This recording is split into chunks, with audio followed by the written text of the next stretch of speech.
multong humihingi ng boto kung eleksyon. Multong magnanakaw, walang kabusugan. Multong nakakagalit, walang nakakahiya. Pero may mga multong nagpapaalala ng kabiguan. Minsan, kung titingin ka sa salamin, matatakot ka sa iyong sarili na kung bakit hindi mo na nakikilala yung nakikita mo. Ikaw mismo ay estranghero ng sarili mong katawan. Kaya kayo, titigan niyo ko. Kilalanin niyo ko. Dahil ang pagpihit ng buhay, bukas makalawa, kayo na rin ako. Kailangan niyo nang itaboy yung mga multo.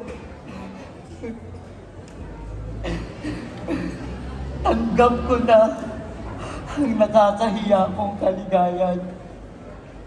Tanggap ko na ang kabiguan. Tanggap kong ako'y mag-isa. Ito ang buhay ko. Pero tinatanggap ko ang mahabang daan na kung ano ang dulo ay hindi ko alam. Gusto ko pang bagtasin ng malayong daan pero pagod na ako. Nakakapagod maging ako. Nais ko nang ipahinga lahat ng ito.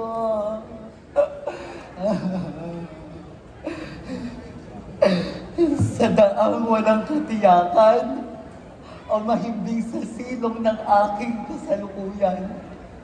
Sa daang walang katiyakan o mapudpud ang aking mga paa, taong grasa kung umalis. Taong grasa rin akong darating, nakakapagod na. Pagod na ako.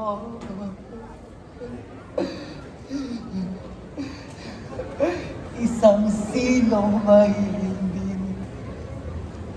Kung gigising ay hindi tiyak.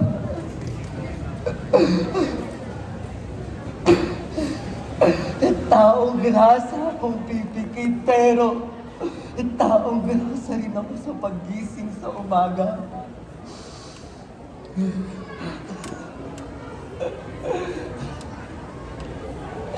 Isang pahinga.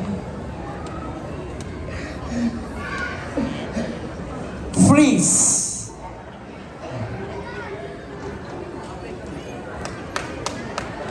Ngayon ay isang espesyal na gabi para sa inyong lahat sapagkat hindi lamang kayo manonood ngayong gabi, kundi kayo ay bahagi ng aming produksyon. Ang ating bida na narito, ang aming palabas ay may dalawang posibleng magiging wakas. Ngunit, isa lamang ang inyong masasaksihan.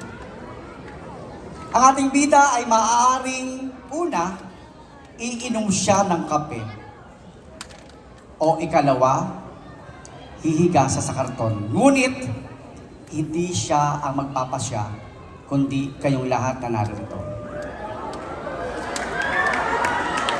Kaya, hinihiling ko sa mga manonood, ano ang pipiliin nyo? Una, iinom siya ng kape. O pangalawa, hihiga sa karton.